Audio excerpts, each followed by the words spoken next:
On va prendre quelques versets. Merci Seigneur pour ta parole.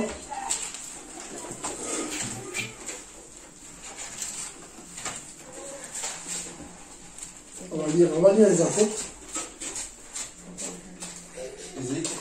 On va prendre les apôtres. On va lire les apôtres. Voilà. Amen. De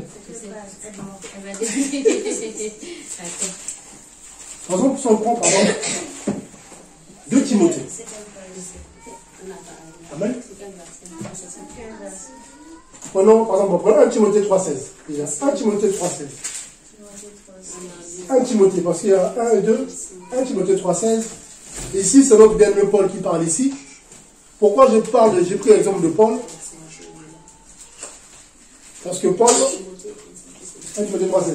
Parce que l'apôtre Paul a vécu il y a un peu plus de 2000 ans. Donc c'est pas très loin en fait. Voilà, c'est pas très loin. Parce que quand on remonte après à Isaïe, à Moïse, on trouve ça un peu archaïque. Ouais, mais qu'est-ce qui prouve que c'est vrai? Mais là déjà, quand on lit quelqu'un comme l'apôtre Paul, vous connaissez un peu l'histoire de l'apôtre Paul, qui était bien enseigné, qui était israélite, donc juif, de la tribu de Benjamin, qui avait grandi dans la Torah. En fait, l'apôtre Paul, qui était bien sûr l'élève de Gamaliel, était un grand érudit juif, qui est même connu aujourd'hui à ses écoles aujourd'hui en Israël, Gamaliel, il y a encore ses disciples aujourd'hui qui reconnaissent en tout cas cet homme, voilà, son intelligence. L'apôtre Paul connaissait très bien la Torah.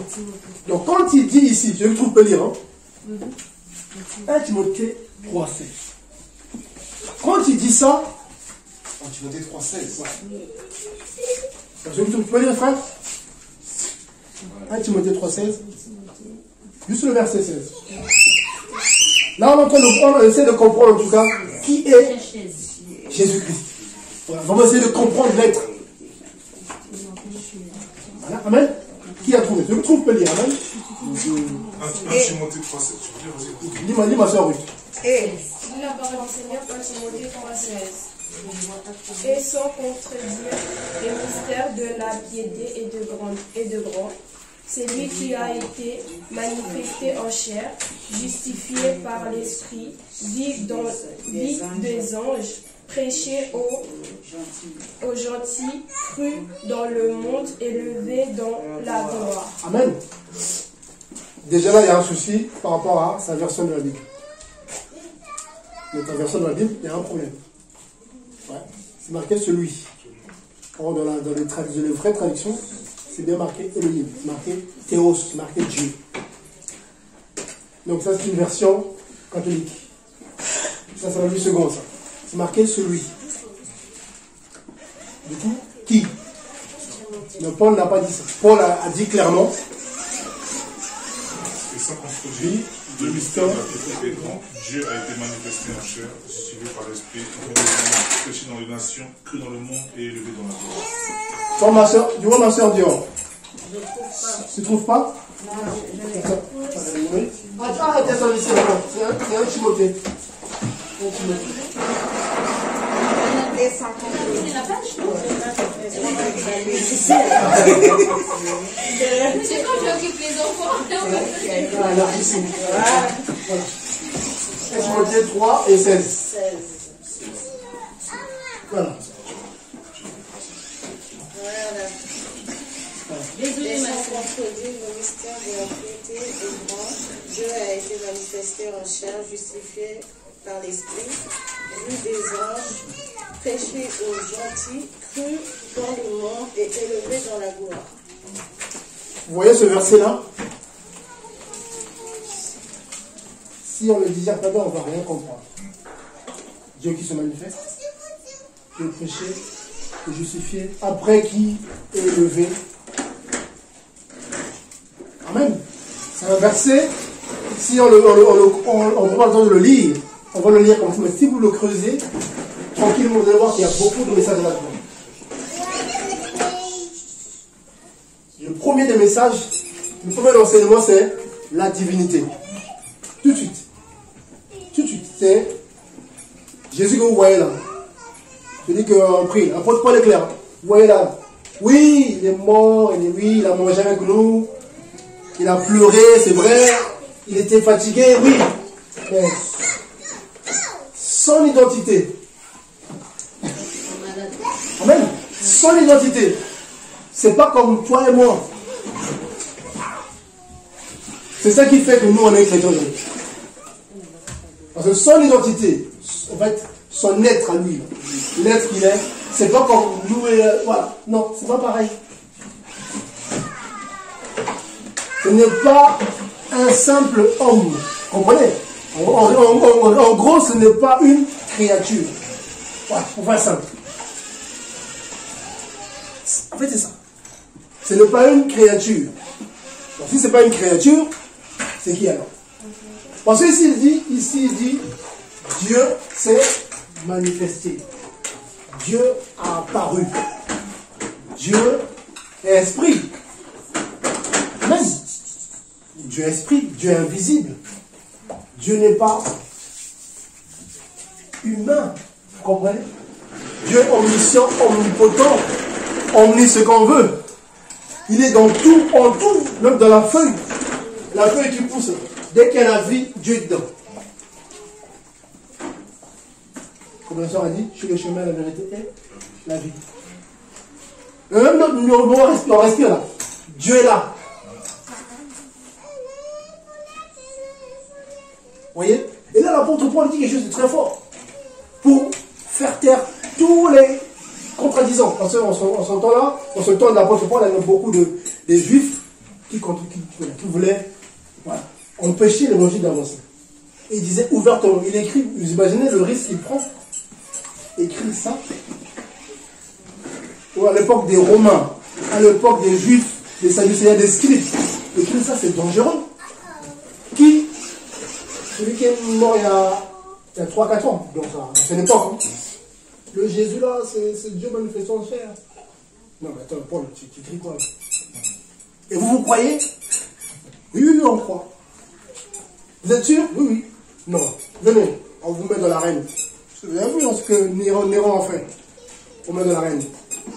Vous croyez toujours? Oui, on lâche les lions. Oui, on croit qu'il est le Dieu, oui. On tue, on prend les hommes. Vous croyez toujours? Oui. Les gens étaient prêts à mourir. Ils mouraient parce qu'ils croyaient que le Messie, Yeshua, Jésus-Christ, était le véritable.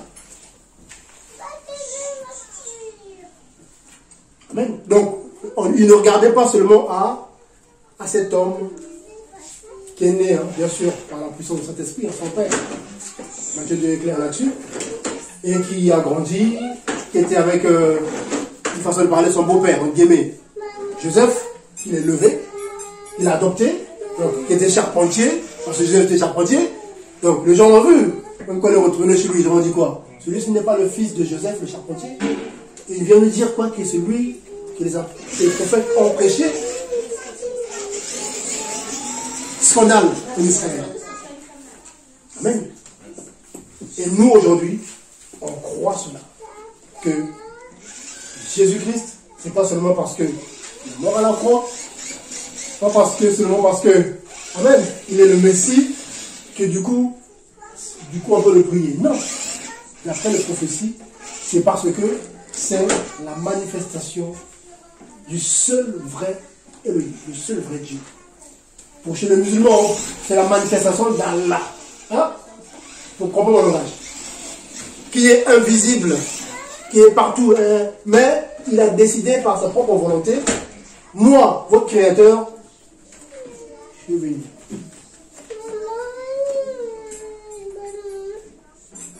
Amen. J'espère que vous... Amen. Vous suivez un peu ça, hein? J'espère que je vous fais assez comprendre. Si ce n'est pas le cas, vous me dites Amen. Et ce que je dis là, les prophètes l'ont annoncé. Amen. En fait, les prophètes l'ont annoncé. Et la différence, pour moi c'est important de le dire. Aujourd'hui, pourquoi nos frères, les juifs, ne croient pas? Parce que, ils s'imaginent, ils connaissent ces versets, ils connaissent Isaïe. Il y a prophétisé là-dessus. Et Yahweh vient dans lui-même. Donc pour eux, c'est pas possible que ce soit lui qui est venu. Parce que lui, on l'a attrapé. On l'a tapé. On l'a attaché, on l'a crucifié. Non. On connaît, il y a des prophéties. C'est écrit dans la Torah que le Seigneur a dit lui-même, le Créateur. Le Dieu d'Abraham, d'Isaac, d'Israël, le Dieu de Moussa. Vous voyez, quand on lit la doctrine, on voit l'Ancien Testament, on voit la grandeur du Seigneur. C'est lui qui a ouvert la mer rouge, tout ça, mais il a dit, il va venir lui-même.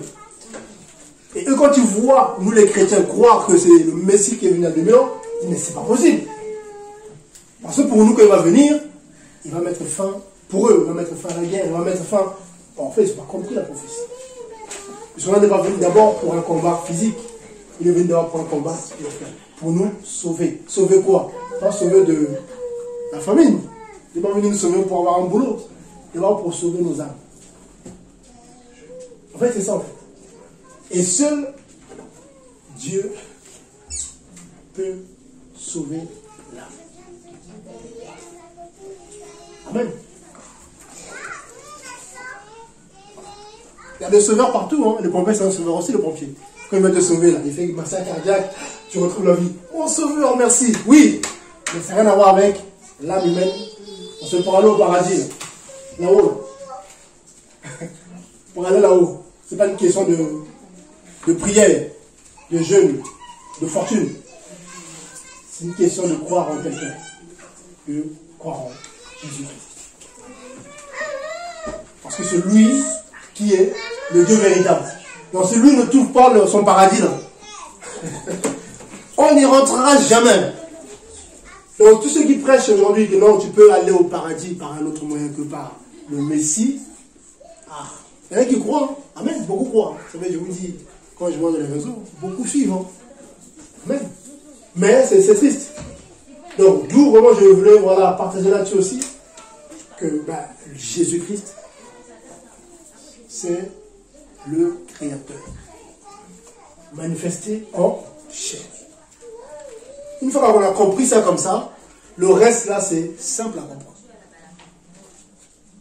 Ça ne change pas de lui qu'il est, comment dire, c'est pas parce qu'il est humain, c'est pas parce qu'il est avec nous qu'il n'est plus le Créateur. Il n'y a que lui qui peut faire ça. Il est là avec nous, il nous parle, en même temps, il est en train de gérer le monde. Parce qu'il a tout le monde dans sa main. Et qu'il est là, il dort. Oh, mais il dort dans la barque.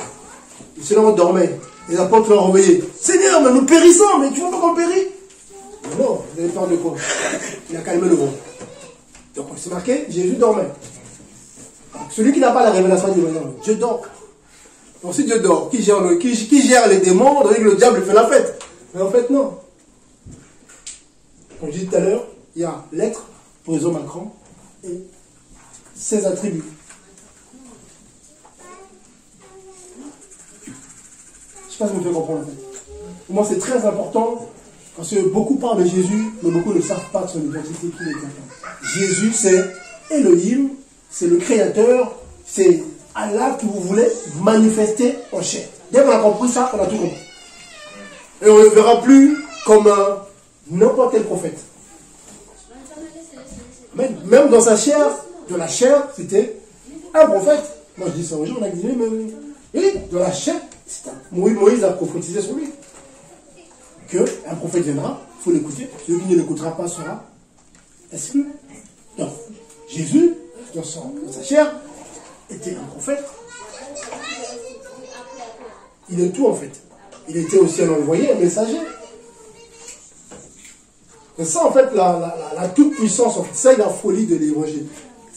En fait, si les gens ne nous font pas comprendre cela, non mais c'est pas possible. Dieu ne peut pas être en même temps là-haut et être ici en train de manger. Beaucoup se posent la question, ils disent mais c'est pas possible. Comment ça Dieu peut quitter son trône là-bas, venir et puis il y a qui gère le trône? Mais nous on ne peut pas. Parce qu'on n'est pas le Seigneur. Lui il peut. Parce qu'il est le tout-puissant, El Shaddai. Même. Il peut tout en fait. Je dis souvent, ceux qui parlent de cette image, quand il est venu voir Abraham, hein, avant d'aller bombarder, détruire Sodome et Gomorrhe, Abraham, il a vu le Seigneur arriver avec les deux anges. Il y avait 3 hommes. Venez, venez, asseyez-vous. Un peu d'eau, lavez les pieds. Ah, vous voulez pas manger un peu? Ça aille, allez, cours. Pétris un peu là. Ils ont mangé. C'est écrit que Dieu a mangé. Il était assis, il a mangé. C'est écrit, non? Donc même ceux qui disent que Dieu ne peut pas être un homme, il mangeait. Il mangeait quoi? Les gâteaux de Sarah. Amen. Il a même dit à Sarah, toi, tu auras un enfant. Elle a rigolé dans son compte. Si t'arrives, moi j'ai pas. Si t'arrives. Vous voyez? Donc le Seigneur fait ce qu'il veut. Il n'y a que lui qui peut faire ça. Il peut être là, il est ailleurs. Amen. Il peut être ici avec vous, il prie. Jésus priait, oui. Oui. Il prie. Il prie pour qui? Il prie pour nous. Il prie qui? Lui-même. C'est ça qui rend fou les gens.